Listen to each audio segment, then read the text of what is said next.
उपमुख्यमंत्री एकनाथ शिंदे केंद्रीय गृहमंत्री अमित शहांच्या भेटीला दोघांमध्ये संसद भवनात बैठक सुरू। शहांच्या भेटीनंतर शिंदे पंतप्रधान नरेंद्र मोदींची सुद्धा भेट घेणार।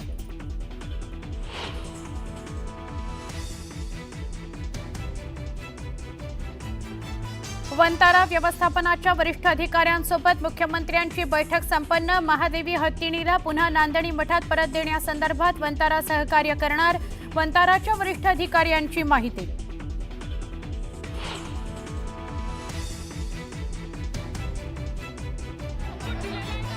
दादरच्या कबूतरखान्यावरील ताडपत्री आंदोलकांनी अखेर हटवली। ताडपत्री काढण्यासाठी आंदोलक आणि पोलिसांमध्ये झटापट। दादरमध्ये तुफान राड्यानंतर आता वाहतूक सुरळीत।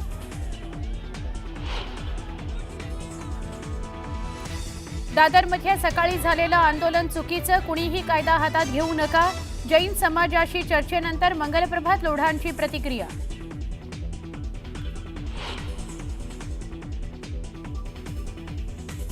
गेल्या काही दिवसांपासून शिंदे दिल्लीत घुटमळतायत। त्यांच्या पक्षाचे हेड आणि मार्गदर्शक दिल्लीत। संजय राऊतांचा शिंदेंच्या दिल्ली दौऱ्यावरून खोचक टोला।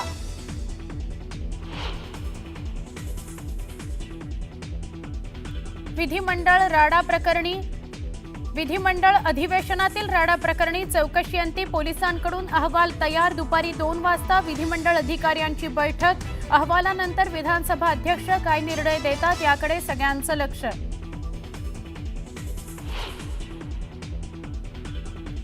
प्रताप पाटील चिखलीकरांनी जाहीर भाषणात व्यक्त केली मंत्रिपदाची इच्छा। अजितदादांनी मला न्याय देण्याचा शब्द दिलाय। वाढदिवसाच्या कार्यक्रमात चिखलीकरांचं विधान।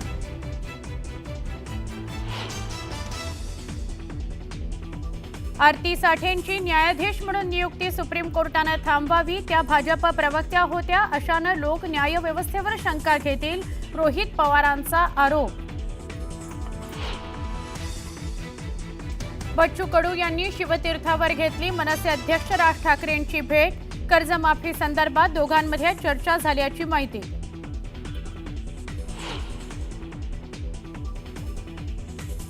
पुणे पालिका आयुक्तांच्या बंगल्यातून लाखो रुपयांच्या मौल्यवान वस्तू गायब। आयुक्तांच्या बंगल्याच्या सुरक्षा व्यवस्थेवर प्रश्नचिन्ह। आणि रिझर्व्ह बँकेचं पतधोरण जाहीर। रेपो रेटमध्ये कोणताही बदल नाही। रेपो रेट 5.5% कायम।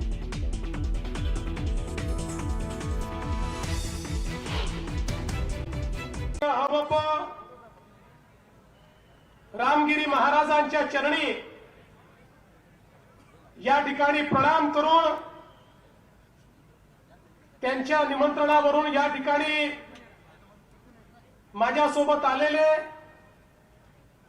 माझे सहकारी राज्याचे मंत्री श्री राधाकृष्ण विखे पाटीलजी, श्री गिरीश महाजनजी, विशेष रूपाने या ठिकाणी आलेले सुदर्शन चॅनलचे मालक आणि कर्मठ हिंदुत्ववादी असे सुरेश चव्हाणकेजी, मंचावर उपस्थित आमचे सहकारी रमेश बोरनारेजी, विठ्ठलराव लंघेजी, अमोल खताळजी, त्याचप्रमाणे धनंजय दुर्डे पाटील, अविनाश गलांडे पाटील, दिनेश परदेशी, अक्षय महाराज भोसले, आमच्या सहकारी स्नेहलताताई कोल्हे, बाळासाहेब मुरकुटे, भानुदासजी मुरकुटे, भाऊसाहेब कांबळे, कैलासजी पवार, बसवराव मंगरुळे, राजेंद्र पिपाळा, जिल्हाधिकारी दिलीप स्वामी, त्याचप्रमाणे श्री वीरेंद्र मिश्रा, श्री विनय राठोड, मंचावरील सर्व मान्यवर आणि या ठिकाणी इतक्या विराट संख्येने उपस्थित असलेल्या, पहिल्यांदा तर रक्षाबंधन येत आहे त्यामुळे माझ्या सगळ्या लाडक्या बहिणी आणि सर्व माझ्या भाविक बंधूंनो, आज मी मुंबईवरनं आलो आणि मुंबईवरनं आमचं विमान उडाल्यानंतर आम्ही तिघही मंत्री अथांग समुद्र पाहत होतो आणि विचार करत होतो हा किती मोठा समुद्र आहे। त्यावेळी आम्हाला कल्पना नव्हती की या ठिकाणी सप्ताहाला आल्यानंतर जनतेचा समुद्र देखील आम्हाला पाहायला मिळेल. ज्यावेळी हेलिकॉप्टरने उतरत होतो त्यावेळी मी दोघांनाही दाखवलं, बघा त्या समुद्रापेक्षाही मोठा हा भाविकांचा समुद्र या ठिकाणी आपल्याला पाहायला मिळतोय.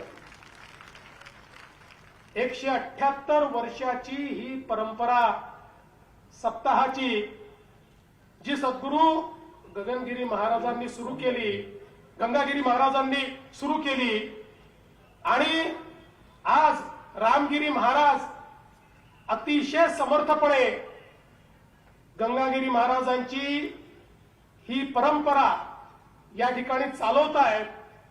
मागच्याही काळात मला येण्याची संधी मिळाली, त्याही वेळेस मी बघितलं इथली शिस्त, इथली भाविकता आणि सगळ्यात महत्वाचं इथे ज्यावेळेस प्रसाद घेतला जातो त्यावेळेची जी काही या ठिकाणची तत्परता आहे, या सगळ्या गोष्टी मला असं वाटतं जगापेक्षा वेगळ्या आहेत. म्हणजे जर आपण विचार केला तर याचाही एक गिनीस रेकॉर्ड तयार होऊ शकतो, अशा प्रकारची व्यवस्था या ठिकाणी पाहायला मिळते.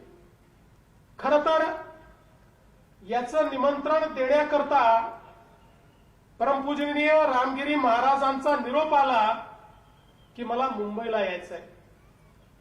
पण मी निरोप दिला, खरं म्हणजे मुख्यमंत्र्यांच्या निवासस्थानी त्यांचं स्वागत करायला मला आनंदच झाला असता, पण मी निरोप दिला, पहिल्यांदा मला तुमच्या दारी येऊ द्या, पहिल्यांदा मला शनिदेवाचं दर्शन आणि या सर्वांचं दर्शन घेऊ द्या, तुमचं दर्शन घेऊ द्या, मग तुम्ही त्या ठिकाणी मुंबईला या. याचं कारण आपल्या सगळ्यांना माहिती आहे की ज्यावेळी लोकसभेच्या निवडणुकीमध्ये या महाराष्ट्रामध्ये एक प्रयोग झाला आणि त्या प्रयोगातनं एक प्रकारे वोट जिहाद अशा प्रकारची व्यवस्था उभी राहिली आणि राष्ट्रीय विचारांना पराजित करण्याकरता काही लोक एकत्रित आली आणि ज्यावेळेस हे षडयंत्र लक्षात आलं त्यावेळी आम्ही, मी असेल, शिंदे साहेब असतील, आम्ही सगळ्यांनी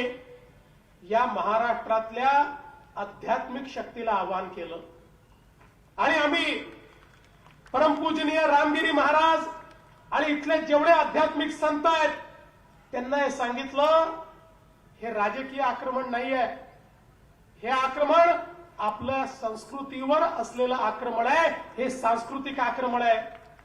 काही मुठभर लोक हे जर एकत्रित येऊन या ठिकाणी धर्माच्या नावावर राष्ट्रीय विचाराला, संतांच्या विचाराला पराजित करू शकतात अशी भावना तयार झाली तर जसं पूर्वीच्या काळामध्ये आमच्या मंदिरांवर आक्रमण झाले, आमच्या संस्कृतीवर आक्रमण झाली, तसे मूक आक्रमण पुन्हा एकदा आपल्याला पाहायला मिळेल.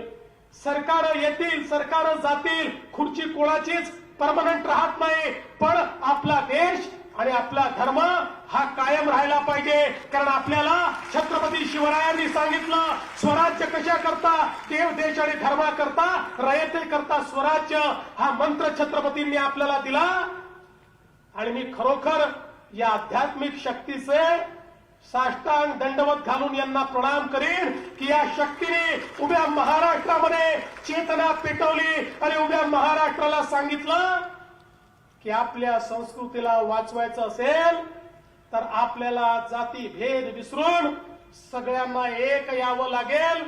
जो विचार संतांनी दिला, ज्या विचारातून 800 वर्षाची आमची परंपरा वारीची सुरू झाली, ज्याच्यामध्ये कोणी मोठा नाही, कोणी लहान नाही, जात नाही, पात नाही, भाषा नाही, प्रत्येक जण एकमेकांमध्ये विठ्ठलाला पाहतो, प्रत्येक जण एकमेकात पांडुरंगाचं दर्शन करतो, प्रत्येक जण फुगडी घातल्यानंतर एकमेकाच्या पाया पडतो आणि तूच मोठा आहे सांगतो. हीच परंपरा जिवंत राहिली पाहिजे. याकरता आमचे रामगिरी महाराजांसहित ही सगळी संत शक्ती मैदानामध्ये उतरली आणि तुम्ही परिणाम पाहिला. संत शक्ती ज्यावेळेस मैदानात उतरते सगळ्यांचा सुपडा साफ होतो. त्या ठिकाणी अभूतपूर्व अशा प्रकारचा विजय आम्हाला मिळाला आणि म्हणूनच मला या ठिकाणी येऊन जाहीरपणे या संत शक्तीचे आभार मानायचे होते आणि म्हणून मी त्यांना सांगितलं तुम्ही येऊ नका, आधी मला येऊ द्या. आता महाराज आपण कधी या, आपलं स्वागत मुख्यमंत्र्याच्या निवासस्थानी करायला मला अतिशय आनंद होईल. आज या निमित्ताने मला अतिशय आनंद आहे. आमचे गिरीश भाऊ असतील किंवा राधाकृष्ण विखे पाटील जी असतील, आपल्या सरला बेटाचं जे काही कार्य आहे हे कार्य पुढे नेण्याचा प्रयत्न करतायत. या ठिकाणी भाविकांकरता ज्या व्यवस्था करता येतील त्या व्यवस्था करण्याचा प्रयत्न करतायत.